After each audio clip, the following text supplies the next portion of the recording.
Бір ғана қимылмен көмек сұрауға болатынын білесің бе?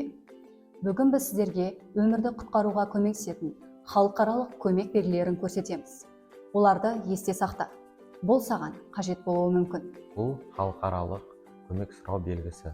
Алақанды жоғары қаратып көтереміз, бас бармақты бүгеміз, қалған саусақтармен жауып қоямыз. Бұл көмекті қажет етіп тұрғанымызды, бірақ оны дауыстап айта алмай тұрғаныңызды білдіретін жасырын ишара. Егер біреудің көмек сұрап жатқанын байқасаң, үнсіз қалма. Көмектесе алатын адамдарға жүгін. Мектеп мұғалімдеріне, психологына, ата-анаңа, не болмаса сенетін ересек адамға, балаларға арналған сенім нөміріне 111-ге хабарлас. Сен жалғыз емессің. Әрдайым көмектесетін адам табылады. Ең бастысы, үнсіз қалмау. 111 өмірді құтқарады. Көмек сұрағанда көрсең, бейжай қалма. Өзің де көмек сұраудан қорықпа.